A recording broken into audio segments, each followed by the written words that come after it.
So you're all welcome on board. So our presentation for today, and that is, as we can see clearly, AI and machine learning, artificial intelligence and machine learning in animal production. We're going to be looking at the application, the benefit, and the future outlook. It's part of the promise being kept. So remember when we started some of our presentation in the past, we promised to delve into agriculture, and we started with crop production. We've had several series on this. You can check out our YouTube channel on it. And today we thank God we are able to fulfill our promise of looking into animal production, especially based following several requests and some of the real life practices and application. Some of our participants have been engaging in animal production, like poultry and host of others. So for the animal production, we did a lot of series on that, and we even practicalize it, and you can build models to monitor your plants to determine the amount of yield you can get. So in similar fashion, we are going to be looking into animal production in the next couple of weeks and see how far we can go. And the good news is one of the unique capability in machine learning is that the method is generic. So whatever you can do to animal production, you can also do it in your own field of endeavor, engineering. So you don't need to be maybe discouraged. Oh, they are discussing animal production. No. Whatever you learn here, in terms of how do we do it, you can also implement it in your own area of expertise. And that is the good news about that. So, and especially, agriculture is the mainstream of everybody needs to be there. Even if you don't go to farm, you don't farm, you have to take something from the farm. We all need to eat. And the world is looking towards how can we have sustainable agriculture, smooth flow of crops and animals for our sustenance. So I felt it's my own little way of giving back to the agricultural specialists so that hopefully together we can all see how can we also join in improving yields and also improving animal production. So in today's presentation, we'll be looking at AI and machine learning in animal production, looking at the application, benefit, and the future outlook under our what we call important clarification series. With the team, always let the data speak. So with abundant data, we can do a lot of things. So let us go in to the system. Yeah. When we look at the overview of AI and machine learning in animal production, we say that artificial intelligence, that is AI and machine learning, they are revolutionizing agriculture. So as we know, it's not just agriculture that AI is revolutionizing. If you remember, I also always refer us back to it, especially for the sake of our new members who just joined. There was a series of videos I made, like 3 parts or 4, where I mentioned that why you can no longer ignore artificial intelligence. It has gotten to a point now that irrespective of your fields of specialization, you can no longer ignore AI. So I recommend that particular video, those videos for us to go and watch as your free time and see, hopefully you get motivated to start looking at, oh, so there is so much power in this thing. How can I actually launch myself? So anybody among the coordinator, anybody who has link to that video can make provision for it in the chat, or why we provide it later on for the sake of those people who are new. So similarly, as AI and machine learning has been making huge inroads into other areas of specialization, it's also revolutionizing agriculture, including animal production, by enabling precise, effective, data-driven decision making. The key goals of trying to use AI and machine learning in the area of animal production is to improve productivity. Without doubt, you are going to have improved productivity. So, and efficiency, for sure, you are going to see. Enhance animal health and welfare. Reduce environmental impact. As you are going to see some of the application we are going to describe, how you can reduce the impact on the environment. overgrazing, and host of others. Enable sustainable livestock management. This is where the world is more concerned with now. Whatever we do this day, we have to look at the sustainable option. Is it sustainable? Yes, it's good, it's doing fine now, but is it sustainable? When you have something that is not sustainable, even in our day-to-day activity, we have to always look at options we want to choose. Is this thing sustainable? If not, and there's always a better option out there that is sustainable. So how can we annex such in our animal production? The first one we're going to look into is what we call precision livestock farming, PLF. So this is where AI and machine learning is being used for real-time support in monitoring of livestock using IoT sensors. IoT means Internet of Things. With the coming of Internet of Things and its integration with AI, some of the latest technologies are coming on board. IoT means Internet of Things, which means everything connected to the net.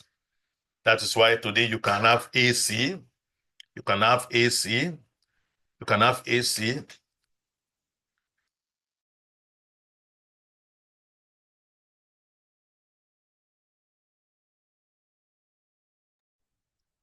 That's why we have IoT, that is Internet of Things. You could have your AC that is connected to the internet. You can have some medical wearable that is connected to everything is connected to the internet. That's what we call Internet of Things. That's another area in IT technology. So with IoT sensors, cameras, that is, you can attach some things to the neck of your animal to monitor your animal in real time. This is a possibility, and it is already happening. A lot of applications are already out on this. And we have also the wearable technologies. So where things could be attached to your animal to monitor the slightest change in their temperature, slightest change in their feeding habits, and host of others. So there are several application examples in this respect, especially for those who are into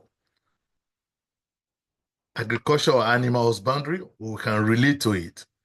I personally am I'm trying to do something small at my backyard. It's a very low stage, actually, very small size one, but I can relate to it.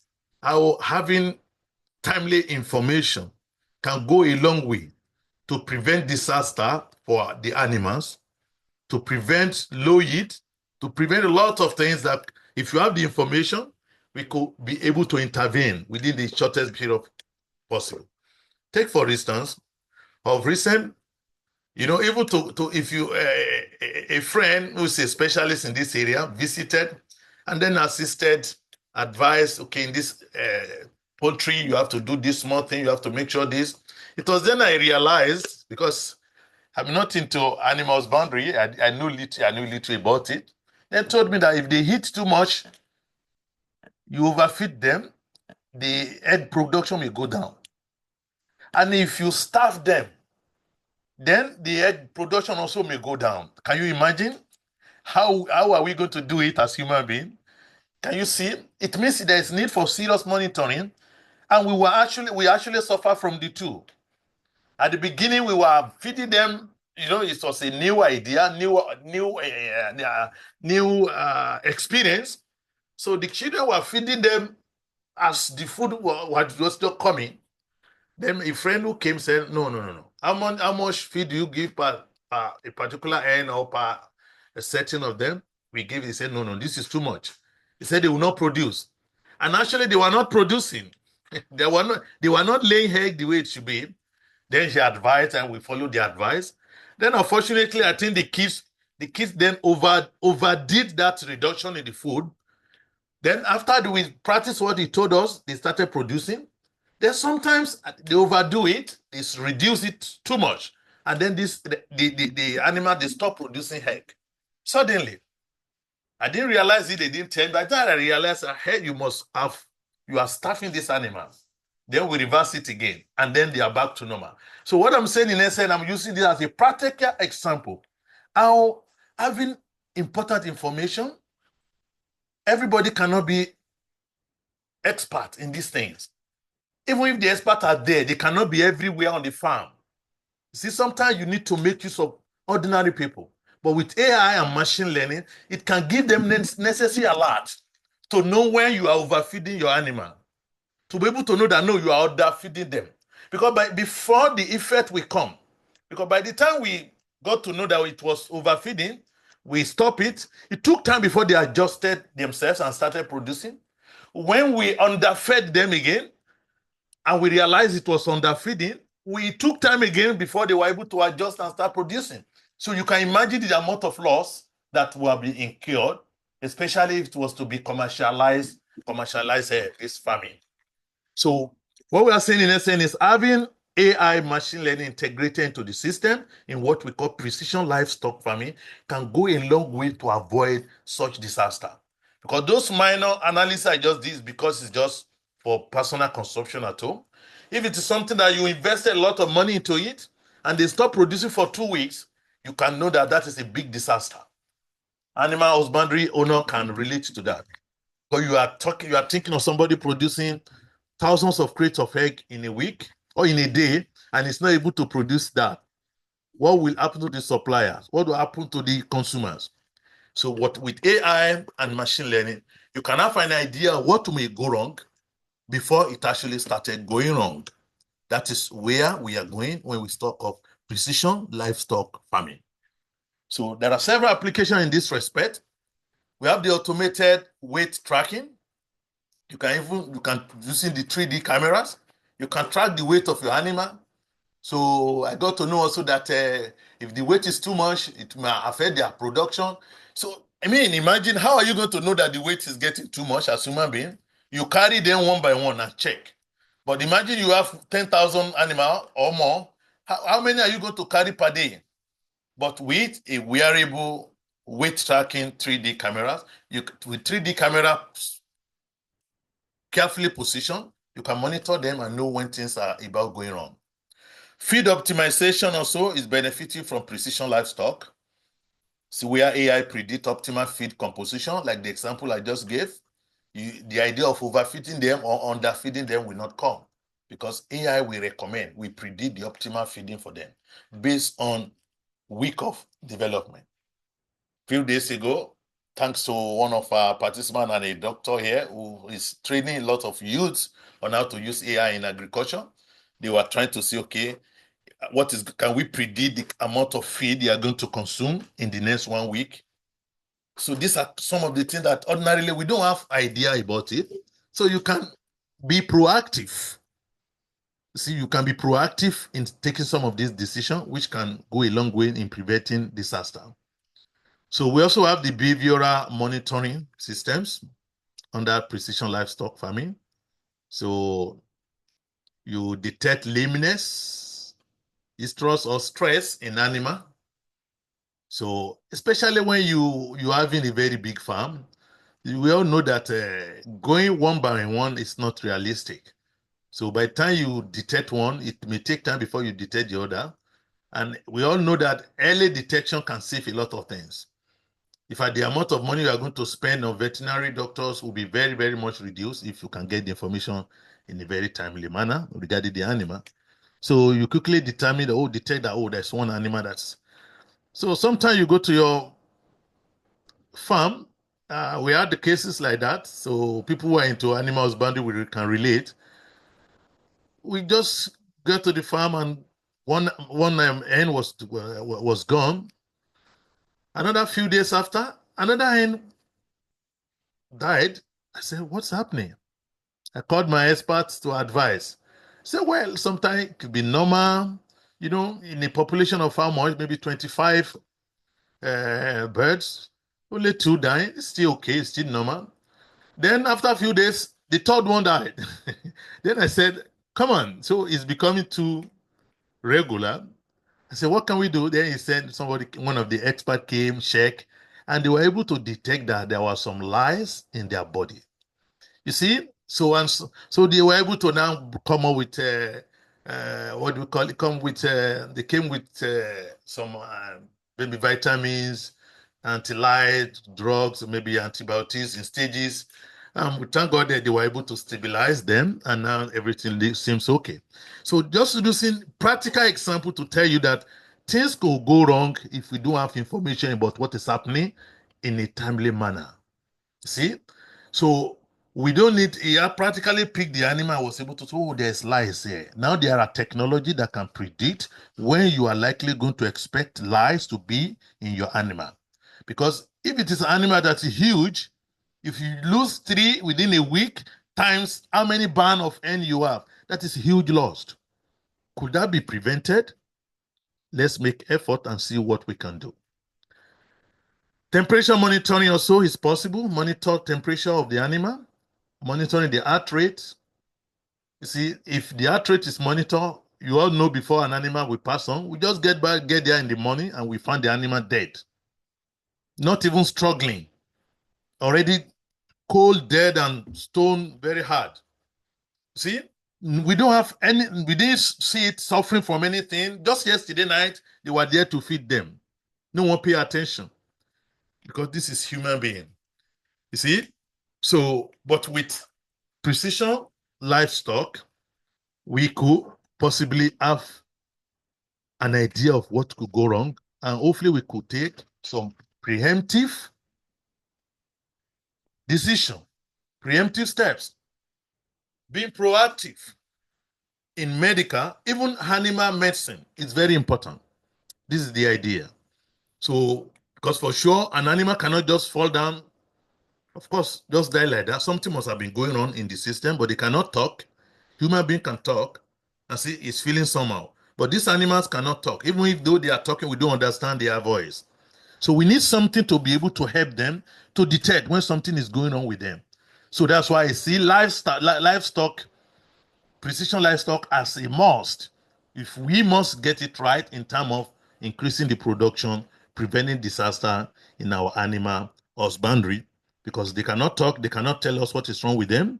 So until something goes really seriously wrong before we start taking action. So even monitoring movement of animal, the way they walk can determine that something is wrong with them.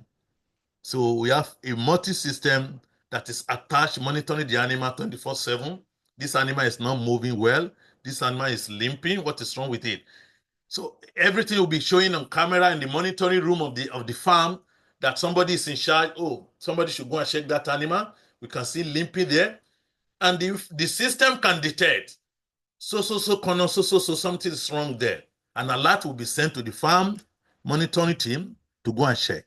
So before this goes wrong, we could hopefully be able to do some preventive measure to prevent disaster. Also, under precision livestock, we have detect abnormalities and stress indicators. See, these are things that as human beings, we may not be able to detect. What are the indicators of stress? You can have a predictive solution that will be able to show that that animal is under stress, is distressed. I know some experts. An expert visited us. We really appreciated him. Just looking at the animal, he said something is wrong with some of these animals, and he quickly ordered for some drugs to be given to them. That's what, because he is an expert. However, if you have a very big expanse of farm, how many will the expert go one after the other? He may miss some, even though he gets some. So, in essence, bringing in some of this precision livestock farming will go a long way to ease our animal husbandry. Of course, this is also going to lead to improve animal comfort and reduce mortality.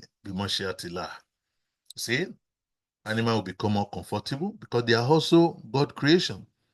You see, you cage them. See, recently we started reading. We're going to talk about that later, the sustainable livestock, that the idea of putting an animal inside one cage. You know, there's some of the production line.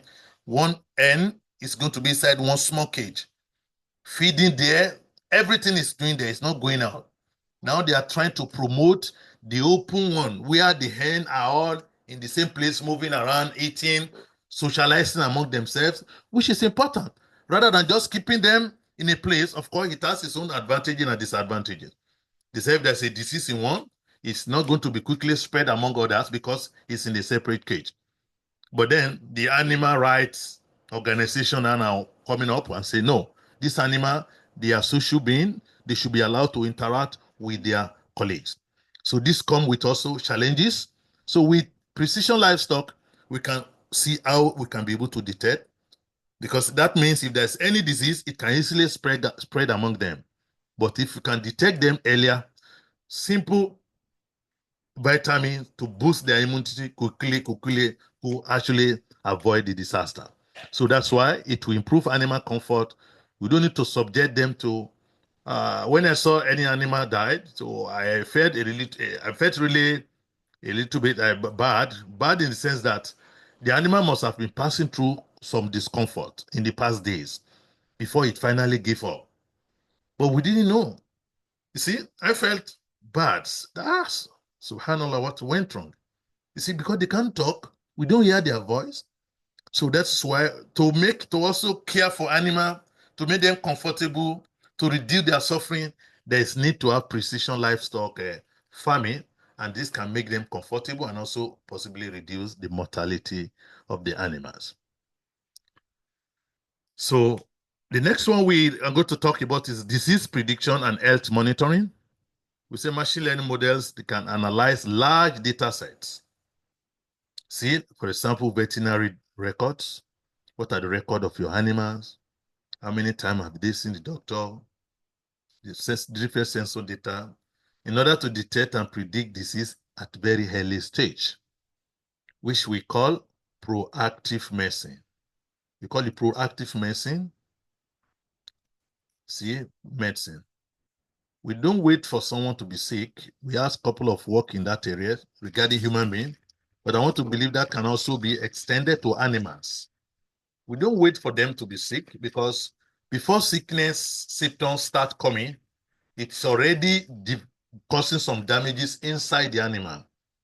As early as 1 week, when an animal contacts a disease, even few days, the indicators are already on the body. But no one cares, nobody listens, and they cannot talk. So I even see them, their animals are in more need of proactive medicine than human beings. Because human beings can talk, except for children. And that's why you don't play with discomfort of children. Once a child has something, you quickly take him to the clinic because they cannot explain themselves. So I feel even animal has more need of this kind of proactive medicine, that we can use a lot of predictive solution to know, to monitor their health and know earlier before things goes really wrong. For example, computer vision or image-based disease detection, which are cameras that detect early signs of illness, like coughing, lameness, mastitis, and host of other diseases. We have the sound analysis. You can use AI system like Match to analyze vocalization to detect distress or disease. One of the experts also told me that by listening to the way the animal crow, that is of a bird, that you can know that something is wrong with this animal. You can see that the voice is not coming out. That particular crow is not coming the way it should. Something is wrong with the throat or something in the system. So, but as human being, by the time we knew, it may be too late. We could have AI system to analyze for us. We could have wearable sensor to track body temperature, heart rate, and the activity levels. Once the activity levels of a particular animal goes down below, then there will be an alert of what to do. You can also predict disease outbreaks using environmental and historical data. This is another area that even some of those other vision-based may be costly, but this prediction of disease using environmental and historical data is very easier. This is one of the areas we can quickly key in, because some of the others, they are they need a lot of financial backbone to get them implemented. But for this kind of simple prediction model for disease outbreak, you can use environmental and historical data. Although we still have a lot of challenges that we don't keep data, but it's high time we all start keeping data. At the university, our departments have to start keeping data to see how far we can go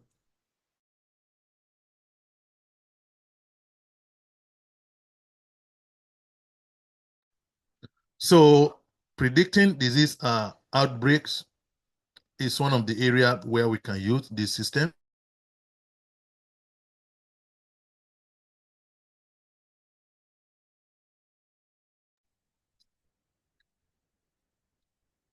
So if we are able to implement this, definitely using simple environmental data like meteorology data, daily temperature, humidity, and also further easily gotten data, we can be able to establish to predict a particular disease that may be outbreak in that particular area or on that particular farm to prevent it.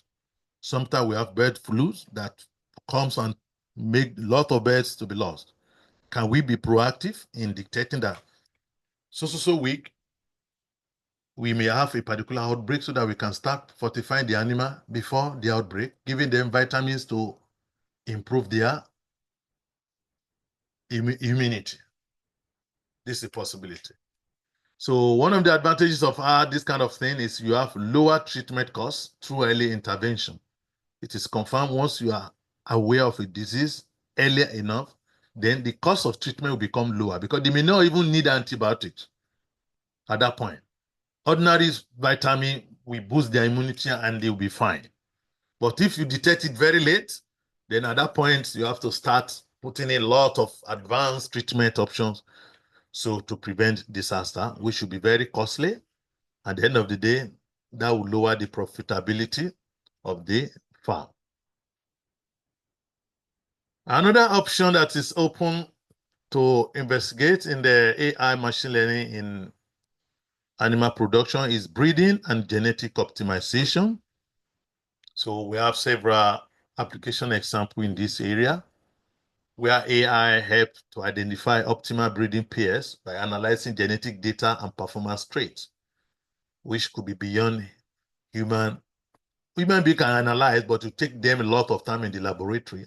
But with the AI system, it can be able to do a lot of genetic analysis within the shortest period of time that will guide the specialists in this area to know the kind of breeding to be carried out.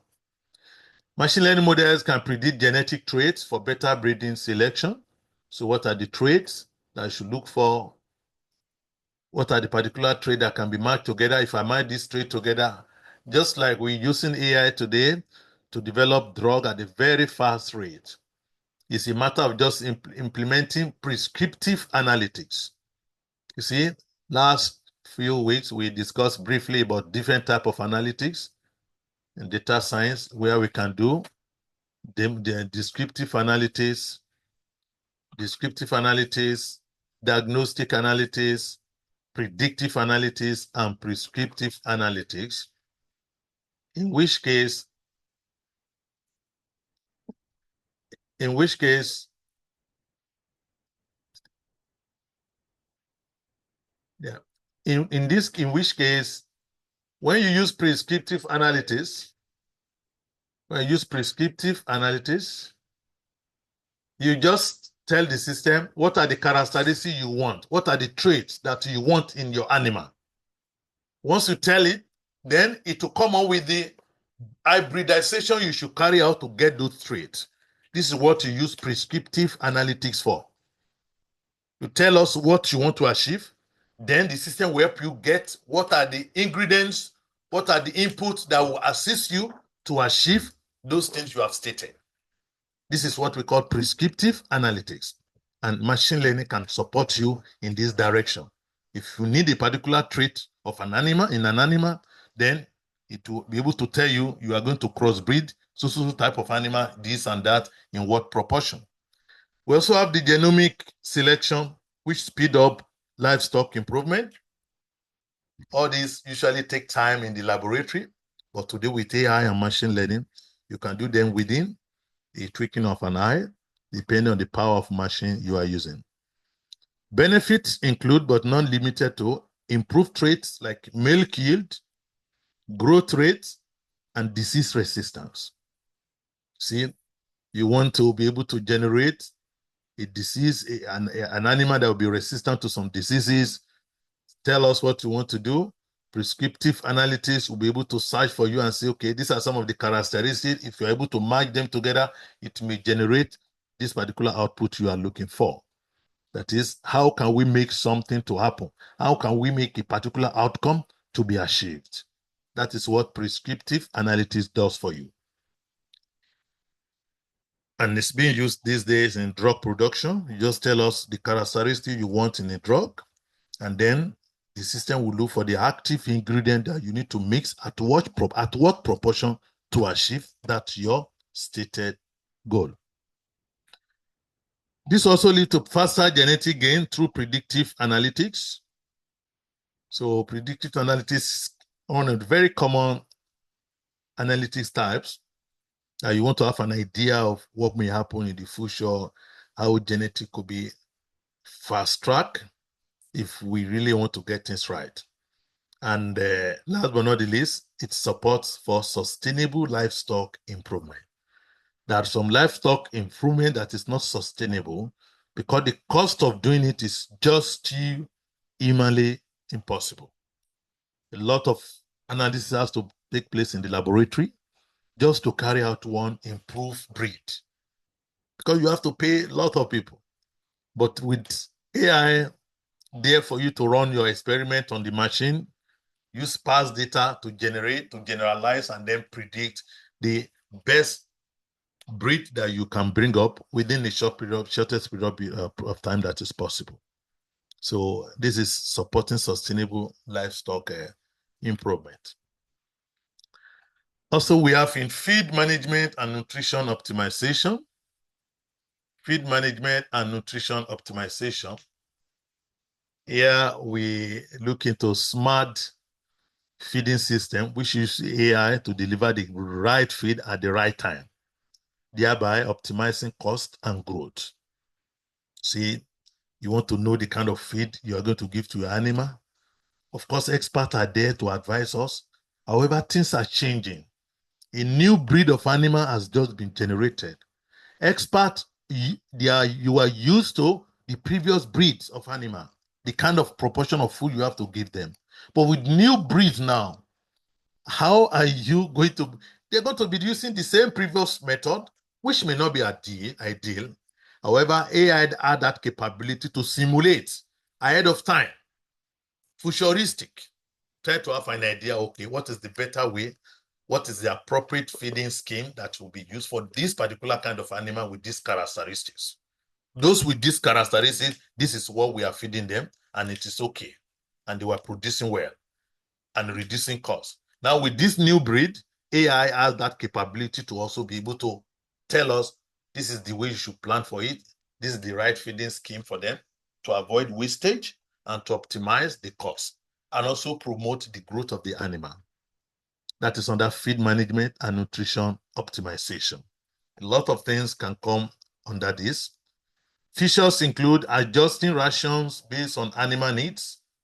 So a system that can tell you what ration you are going to give to the animal depending on the needs of the animal. Because animals are different from each other. When new breeds comes out, then I remember the doctor I mentioned was the student were working on that, the different breeds of animal. This one is adjusting to this one is not adjusting to this condition. So data is very important. It's one of the challenges we have to go to discuss later on. Data, we have to cultivate the habit of putting our data in system. Let's generate the data set. In future, we can see today we don't have data. Yes, we don't need to keep complaining, but rather we have to start building the database now so that people in the future, in a few years' time, we can be proud of huge data in our farm, and we can use it to build predictive solutions that will make life comfortable for the animal and thereby increasing their production. So this system of feed management and nutrition optimization can also monitor feeding behavior and consumption. It will monitor the feeding behavior of the animal and the consumption and be able to advise accordingly. This is how it should be, or this is not how it should be. Do you need to increase it or you don't need to increase it? This is very, very important. It will also reduce feed waste and improve growth efficiency. So with feed management and nutrition optimization using AI and machine learning, then there's because you are going to be given the right amount of feed to the animal. You can predict what amount of feed this animal will be feeding today, will be consuming. Like the work one of the students consulted me last week, they were working on. They want to know amount of food that the animal will be taking next week. See, from now, they want to have an idea so that you don't give them what they are not going to need. And you don't want to give them too much. Like they say, if they are eating too much, they will not produce. If they eat too little, they will not produce. So you have to strike a balance. So definitely AI and machine learning can go a long way to assist us in having this kind of complicated feed management and nutrition optimization easily done with better and trusted outcome. So these are some of the stuff we are going to hopefully cover today because of our time. So by grace of God Almighty, we are going to continue from where we stopped, hopefully next week. So once again, thank you very much all for listening. And then we're going to now give room for comments, question, or as the case may be. Thank you very much.